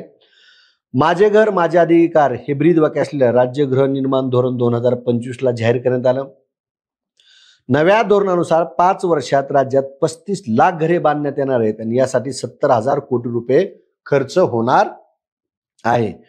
विद्यार्थ्यांमध्ये लैंगिक संवेदनशीलता आणि सुरक्षेबद्दल जागरूकता वाढवण्यासाठी कॅम्पस कॉलिंग हा कार्यक्रम राष्ट्रीय महिला आयोगाने राबवलेला आहे. बघा, तुम्हाला प्रश्न येईल, कॅम्पस कॉलिंग हा कार्यक्रम कोणी राबवला? तर राष्ट्रीय महिला आयोगाने सुरू केलेला आहे किंवा राबवण्यास सुरुवात केलेली आहे. त्यानंतर भारतीय रेल्वे नेटवर्कद्वारे होणाऱ्या मानवी तस्करीवर लढा देण्यासाठी रेल्वे दलाने सुरू केलेली मोहीम ऑपरेशन आहत, ॲक्शन अगेन्स्ट ह्युमन ट्रॅफिकिंग म्हणजे ऑपरेशन आहत. केरळ हे भारतातील पहिले राज्य ठरले ज्याने 10वीच्या सर्व विद्यार्थ्यांना रोबोटिक शिक्षण अनिवार्य केले. कार्लोस अल्कराजने यानिक सिनरला हरवून पहिल्यांदाच इटालियन ओपन 2000 टेनिसची ही स्पर्धा जिंकली. कार्लोस अल्कराजने भारताच्या सागरी क्षेत्रात लिंग समतेला चालना देण्यासाठी सरकारने सुरू केल्याच्या उपक्रमाचे नाव सागर पे सन्मान. उत्तर प्रदेशने भारताची पहिली व्हिस्टाडोम कोच असलेली जंगल सफारी ट्रेन सुरू केली. संचारी कावेरी योजना कर्नाटक सरकारने सुरू केली. या योजनेअंतर्गत GPS ट्रॅकिंग असलेले ट्रॅकर वापरून स्वच्छ पिण्याचे पाणी पुरवले जाते. भूतानने जगातील पहिली राष्ट्रीय स्तरावरील क्रिप्टोकरन्सी टुरिझम पेमेंट प्रणाली सुरू केली. कोणत्या देशाने सुरू केली? भूतान देशाने. दिल्ली विधानसभा ही देशातील पहिली संपूर्णपणे सौर ऊर्जेवर चालणारी विधानसभा ठरली. दिल्ली विधानसभा. त्यानंतर बघा, तेलंगणा सरकारने इंदिरा सौर गिरिजल विकास योजना सुरू केली. या योजनेचे उद्दिष्ट आदिवासी शेतकऱ्यांना त्याच्या जमिनीवर सिंचन सुविधा उपलब्ध करून देणे. इंदिरा सौर गिरिजल विकास योजना कोणी सुरू केली? तेलंगणा सरकारने. भारतामध्ये खाण वाहतुकीसाठी हायड्रोजन इंधन सेल ट्रॅक वापरणे पहिले राज्य छत्तीसगड. गोल्डन ड्रॅगन लष्करी सराव चीन आणि कंबोडियामध्ये पार पडला. मे 2025 मध्ये कंबोडिया या ठिकाणी गोल्डन ड्रॅगन लष्करी सराव. 22 जुलै हा देवेंद्र फडणवीस यांचा जन्मदिवस राज्यात देशी गोवंश संरक्षण दिन म्हणून साजरा केला जाणार. 22 जुलै देवेंद्र फडणवीस यांचा वाढदिवस. मे 2025 मध्ये पुष्कर कुंभमेळा उत्तराखंड राज्यात आयोजित करण्यात. पुष्कर कुंभमेळा उत्तराखंड. भारताचा 86वा बुद्धिबळ ग्रँडमास्टर LR श्रीहरी. राज्य कुठलं आहे त्याचं? तमिळनाडू आहे. राज्याच्या शिक्षण विभागाने नियमावली प्रसिद्ध करत शाळेच्या परिसरात 1 किलोमीटरमध्ये तंबाखूजन्य पदार्थ विकले जाणाऱ्या पान टपऱ्या नसाव्यात असे आदेश दिले. बघा, यापूर्वी दारूबंदीच्या संदर्भातला एक प्रश्न आला होता, तसाच इथं प्रश्न येईल की शिक्षण विभागाने जे काही नियमावली प्रसिद्ध केली शाळेच्या किती किलोमीटरच्या परिसरात, तर 1 किलोमीटरच्या परिसरामध्ये आता टपऱ्या नसणार आहेत. तंबाखूजन्य पदार्थ विकता येणार नाहीत. किती किलोमीटर? 1 किलोमीटर. 8,000पेक्षा जास्त उंचीवरील 7 शिखरे सर करणारे पहिले महाराष्ट्रीयन गिर्यारोहक जितेंद्र गवारे. संरक्षण मंत्री राजनाथ सिंह यांच्या हस्ते दूरदृश्य प्रणालीद्वारे लखनौ उत्तर प्रदेश येथे ब्रह्मोस क्षेपणास्त्राच्या निर्मितीच्या नव्या केंद्राचे उद्घाटन करण्यात आले. 16 मे 2025 रोजी सिक्कीम राज्याने आपल्या स्थापनेच्या 50वा सुवर्णमहोत्सवी वर्धापन दिन साजरा केला. 16 मे 1975 सिक्कीम राज्याची भारतातील 22वे राज्य म्हणून कितवं राज्य? 22वं राज्य म्हणून स्थापना झाली होती. लोकलेखा समितीचे नवनियुक्त अध्यक्ष केसी वेणुगोपाल. वर्ल्ड ज्युरिस्ट असोसिएशनद्वारे मेडल ऑफ ऑनरने सन्मानित होणारे पहिले भारतीय वकील Bhushan Ribhu. Just right for children या संस्थेचे संस्थापक आहे. आधुनिक प्रयोग शेतकऱ्यांपर्यंत पोहोचवण्यासाठी शासनाने महाविस्तार AI ॲपचा शुभारंभ केला. भारत देश 2025-26 या कार्यकाळासाठी आशियाई उत्पादकता संघटनेचा अध्यक्ष बनला. या संघटनेची स्थापना 61 ला मुख्यालय टोकियो जपानमध्ये, सदस्य देश 21 आहेत. माउंट एव्हरेस्ट सर करण्या पहिल्या महिला CISF अधिकारी गीता सामोता. जागतिक हायड्रोजन शिखर परिषद मे 2025 मध्ये नेदरलँड या ठिकाणी पार पडली. गोल्ड शिका कंपनीने भारतातील पहिले AI सक्षम सोने वितळणारे ATM लॉन्च केले. भारतातील पहिली जंगल सफारी विस्टाडोम ट्रेन उत्तर प्रदेशने सुरू केली. 22 मे 2025 रोजी भारतातील 103 अमृत रेल्वे स्थानकाचे पंतप्रधान नरेंद्र मोदी यांच्या हस्ते उद्घाटन करण्यात आले. सोरेल हे भारतीय रेल्वेने सुरू केलेले पहिले ॲप आहे. पाकिस्तानचे लष्कर प्रमुख आसिम मुनीर पाकिस्तानचे दुसरे फील्ड मार्शल बनले. त्यांना फील्ड मार्शल ही पदवी दिली. पहिले मोहम्मद आयुब खान. भारतातील पहिल्या प्राचीन पद्धतीने शिवलेल्या जहाजाचे नाव INSV कौंडिन्य अशा प्रकारचं हे प्राचीन जहाज. त्यानंतर महाराष्ट्र शासनाने अनुसूचित जमातीतील विद्यार्थ्यांना प्रोत्साहन देऊन त्यांच्या गुणवत्तेबाबत आवड निर्माण करण्यासाठी राघोजी भागरे गुणगौरव योजना सुरू केली. चागोस बेटाच्या सार्वभौमत्वाचा हक्क मॉरिशसला देण्याचा निर्णय इंग्लंडने घेतला. पर्यावरण, वन आणि हवामान बदल मंत्रालयाने केंद्रीय मंत्री भूपेंद्र यादव यांनी one nation one mission and plastic population ही देशव्यापी मोहीम सुरू केली. AI आणि सायबर सुरक्षा प्रशिक्षणात महिलांचा सहभाग वाढवण्यासाठी यशोदा AI उपक्रम राष्ट्रीय महिला आयोगाने सुरू केला आहे. भारतीय कसोटी संघाचा नवनियुक्त कर्णधार कोण? शुभमन गिल.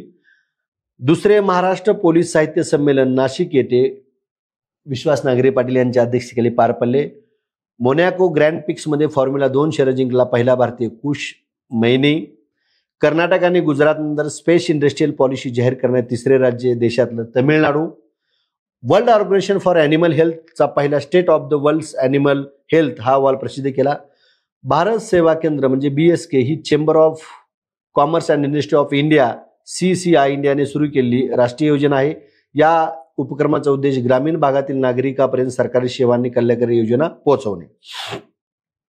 आसाममधील नागशंकर मंदिरास कासव संवर्धनासाठी आदर्श म्हणून मान्यता देण्यात आली. 46वी आशियान परिषद 26 ते 27 मे 2025 दरम्यान मलेशियातील कोलालंपूर येथे पार पडली. केंद्रीय गृहमंत्री अमित शाह यांनी E0FIR ची घोषणा केली. E0FIR हा 0FIR चे इलेक्ट्रॉनिक व्हर्जन आहे. त्यात कोणत्याही भागात मर्यादा नसते. सर्वोत्तम दिल्लीमध्ये अंमलबजावणी करण्यात आली. मे 2025 मध्ये प्रवाशांच्या सुरक्षेसाठी चिपवर आधारित इलेक्ट्रॉनिक पासपोर्ट सुरू करणारा देश भारत. भारतीय हवामान विभाग अचूक अंदाजासाठी भारत फॉरेस्ट सिस्टीम वापरणार आहे.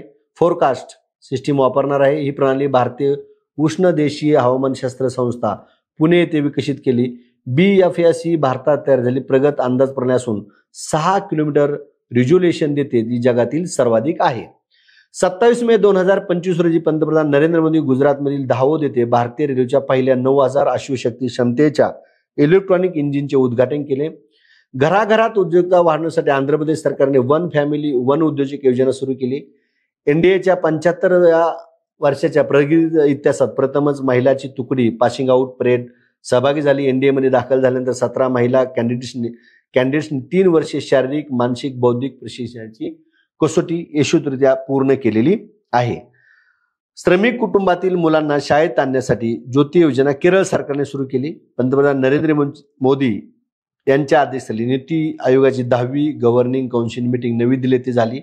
मोदी यांनी प्रत्येक राज्याने one state one global destination या संकल्पनेअंतर्गत एक जागतिक दर्जाचे पर्यटन स्थळ विकसित करावे असे आवाहन केले. 6 मे 2025 रोजी भारताने ब्रिटिश देशाबरोबर मुक्त व्यापार करार केला. या कराराचा उद्देश 2030 पर्यंत दोन्ही देशांमधील द्विपक्षीय व्यापार दुप्पट करून $120 अब्ज पर्यंत पोहोचवण्याचा आहे. राष्ट्रीय कायदेशीर सेवा प्राधिकरणचे नवीन अध्यक्ष न्यायमूर्ती सूर्यकांत बंडारू दत्तात्रय यांचं आत्मचरित्र जनता की कहाणी मेरी आत्मकथा. त्यानंतर बघा हिमांशु राय यांचे नवीन पुस्तक PMO prime ministers of through the years. देशातील 6वा सेमीकंडक्टर उत्तर प्रदेशातील जेवेर येथे उभारण्यात येणार. 23 सप्टेंबर हा दिवस राष्ट्रीय पातळीवर राष्ट्रीय आयुर्वेद दिन म्हणून साजरा केला. करण्यात येणार आहे 25 पासून. ईशान्य भारतातील पहिले भूऔष्णिक उत्पादन विहीर अरुणाचल प्रदेशात खोदण्यात आली. तमिळनाडू सरकारने 5 मे हा दिवस व्यापारी दिन म्हणून साजरे करण्यास ठरवलंय. कोझिकोड शहराचा अलीकडे WHO जागतिक वृद्धानुकूल शहरे आणि समुदाय या नेटवर्कमध्ये समावेश झाला. भारताच्या पहिल्या कृत्रिम बुद्धिमत्तेचा डेटा सेंटर पार्क छत्तीसगडमध्ये सुरू करण्यात आलं. पंडित लक्ष्मीचंद कलाकार सामाजिक सन्मान योजना हरियाणा राज्य सरकारने सुरू केली. या योजनेचा उद्देश ज्येष्ठ कलाकार आणि कलावंतांना आधार देणे. 267व्या पोपची निवड करण्यात आली. अमेरिकेतील रॉबर्ट फ्रीवेस्ट यांची पोप म्हणून एकमताने निवड केली. पोप पदावर एका अमेरिकी व्यक्तीची निवड करण्यात आली. पहिल्यांदाच ते पोप लिओ 14वे या नावाने ओळखले जाणार. कोणत्या नावाने? पोप लिओ 14वे. कोण ओळखले जाणार? रॉबर्ट प्रोहोस्ट, अमेरिकेचे. नरकातील स्वर्ग हे पुस्तक खासदार संजय राऊत यांनी लिहिले. प्रकाशक न्यू इरा पब्लिकेशन. देशातील पहिले भिकारी मुक्त शहर इंदोर, मध्य प्रदेश.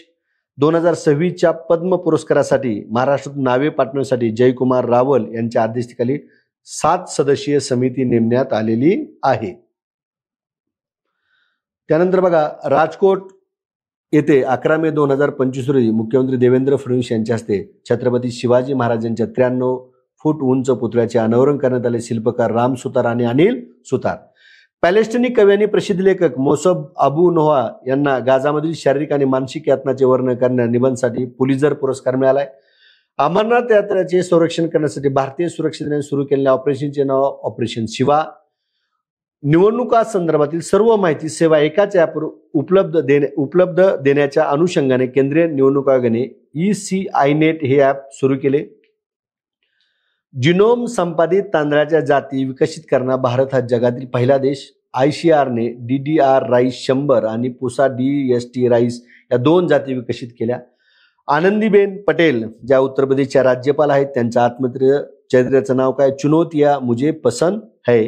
अंगोला देश इंटरनॅशनल सोलर अलायन्समध्ये सामील होणारा 123वा देश ठरला. तेलंगणाचे राज्यपाल विष्णू देव वर्मा यांनी हैदराबादमध्ये बाबूजी वन्नम या जगातील पहिल्या ऊर्जा प्रसारण बागेचे उद्घाटन केले. भारतामध्ये जहाज बांधणी धोरण लागू करणारे पहिले राज्य महाराष्ट्र. लंडनमध्ये झालेल्या लिलावात महाराष्ट्र सरकारने मराठा योद्धा रघुजी भोसले यांची ऐतिहासिक तलवार 47.15 लाख रुपयाला खरेदी केलेली आहे. त्यानंतर बघा, नैसर्गिक आपत्तीच्या वेळी माहिती मिळवण्यासाठी संचेत ॲप लॉन्च करण्यात आले. महायुती सरकारच्या पहिल्या 100 दिवसाच्या प्रगती पुस्तकावर राज्यातला अव्वल विभाग महिला व बालविकास. राजस्थानने मध्य प्रदेश सोबत भारताच्या पहिल्या आंतरराज्य चित्त्याच्या संवर्धनाचा मार्ग जोडला आहे. जागतिक वृत्तपत्र स्वातंत्र्य दिनानिमित्त देण्यात येणारा 2025चा युनेस्को गिलोर्मा कॅनो पुरस्कार ला प्रेन्सा वृत्तपत्राला जाहीर झाला. हे वृत्तपत्र निकाराग्वा देशातील आहे. 1 मे 2025 रोजी नवी दिल्ली येथे बोडोपा उपेंद्रनाथ ब्रह्मा जे बोडो नेते आहेत यांचा 9 फूट उंच पुतळ्याचे अनावरण करण्यात आले. दिल्लीतील कैलास कॉलनीतील एका रस्त्याचे नाव देखील बोडोपा उपेंद्रनाथ ब्रह्मा ठेवण्यात आले. शेर ए काश्मीर कृषी विज्ञान आणि तंत्रज्ञान विद्यापीठातील संशोधकांनी भारतातील पहिले जीन संपादित मेंढर तयार केलं. आंध्र प्रदेश राज्याने भारतातील पहिले ट्रान्समीडिया मनोरंजन शहर क्रिएटर लँड सुरू करण्याची घोषणा केली. लेफ्टनंट कमांडर दिव्या शर्मा. कोण? दिव्या शर्मा यांनी नौदलाच्या पहिल्या महिला वैमानिक प्रशिक्षक होण्याचा मान पटकावला. दिवसा रात्री विमानोत्तरे सोय असणारा गंगा एक्सप्रेस हा देशातील पहिला एक्सप्रेस वे आहे. देशात पहिल्यांदाच भारतीय हवाई दलाच्या लढाऊ विमानांनी उत्तर प्रदेशातील शहाजहापूरच्या गंगा एक्सप्रेस वेवर नाईट लँडिंग केले. हा महत्वाचा भाग आहे, हे पण लक्षात ठेवा. हैदराबाद येथील इंद्रजाल या ड्रोन संरक्षण कंपनीने इंद्रजाल इन्फ्रा या अत्याधुनिक स्वदेशी तंत्रज्ञानाच्या साहाय्याने ही प्रणाली निर्मिती केली. ही प्रणाली राष्ट्रीय सुरक्षेसाठी महत्वाच्या पायाभूत सुविधांना ड्रोन हल्ल्यापासून 24 तास स्वयंचलित पद्धतीने संरक्षण प्रदान करण्यासाठी उपयुक्त आहे. इंद्रजाल इन्फ्रा ही प्रणाली स्काययोस या स्वदेशी तंत्रज्ञानावर आधारित असून 4000 चौरस किलोमीटर क्षेत्रात हवाई संरक्षण प्रदान करू शकते. त्यानंतर केंद्रीय संचार आणि ईशान्य विभाग मंत्री ज्योतिरादित्य एम शिंदे यांनी इंडिया मोबाईल काँग्रेस 2025च्या 9व्या आवृत्तीची थीम इनोव्हेटिव्ह फॉर ट्रान्सफॉर्म अशी जाहीर केली. हा कार्यक्रम 8 ते 11 ऑक्टोबर 2025 दरम्यान नवी दिल्ली येथे होणार आहे. त्यानंतर बघा, मराठी प्रशासकीय अधिकारी व क्रीडा मंत्र्याच्या सचिव सुजाता चतुर्वेदी यांची UPSCच्या सदस्यपदी नियुक्ती झाली.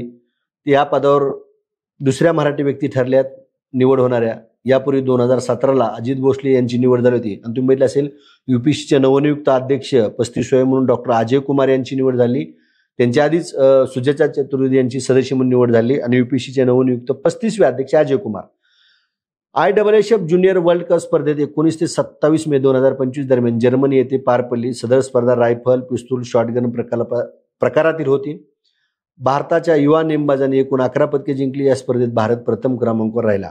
25 ते 31 मे 2025 दरम्यान संयुक्त राष्ट्र संघाने स्वयंशासन नसलेल्या प्रदेशाशी एकात्मतेचा आंतरराष्ट्रीय आठवडा या ठिकाणी काय केला आहे, साजरा केलेला आहे.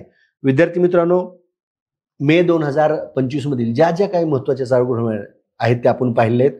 मुद्दाहून मी हा नवीन प्रयोग केला, अशा स्वरूपाने व्हिडिओ घेतला की जेणेकरून बऱ्याच विद्यार्थ्यांची मागणी होती की सर आम्हाला पाहत असताना आधीमध्ये तुम्ही फिरता त्यामुळे अक्षरे दिसत नाहीत, म्हणून या ठिकाणी असं वेगळ्या पद्धतीने व्हिडिओ मी बनवलेला आहे. तुम्हाला हा व्हिडिओ कसा वाटला, काय वाटला याबद्दलच्या कमेंट निश्चितच तुम्ही कमेंट बॉक्समध्ये कराल अशी आशा व्यक्त करतो आणि या ठिकाणी थांबतो. धन्यवाद.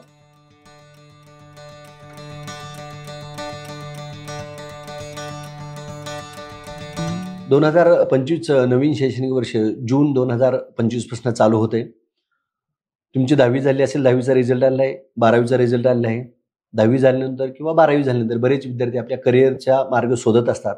पूर्वी असं होतं की ग्रॅज्युएशन झाल्यानंतर सुरुवात करायची, पण स्पर्धा वाढलेली आहे. या वाढलेल्या स्पर्धेमध्ये जर तुम्हाला भविष्यात यशस्वी व्हायचं असेल तर 10वी 12वी नंतर तुम्हाला स्पर्धा परीक्षेच्या वाटा ज्या आहेत त्या निवडाव्या लागणार आहेत. याकरिता युनिक अकॅडमीच्या 1 इयरची बॅच, 3 इयरची बॅच, कंबाईनची बॅच, राज्यसेवेच्या नवीन सिलेबसची बॅच, आता राज्यसेवेचा सिलेबस तुम्ही म्हटलं असेल UPSC प्रमाणात झालेला आहे. ह्या सगळ्या बॅचेस आपल्या आता मे जूनपासून सुरू झालेल्या आहेत, जुलैमध्ये पण आहेत. तर या संदर्भातली जर तुम्हाला डिटेल माहिती पाहिजे असेल तर जो स्क्रीनवर मोबाईल दिलेला आहे त्या मोबाईल क्रमांकावर तुम्ही संपर्क करू शकता. धन्यवाद.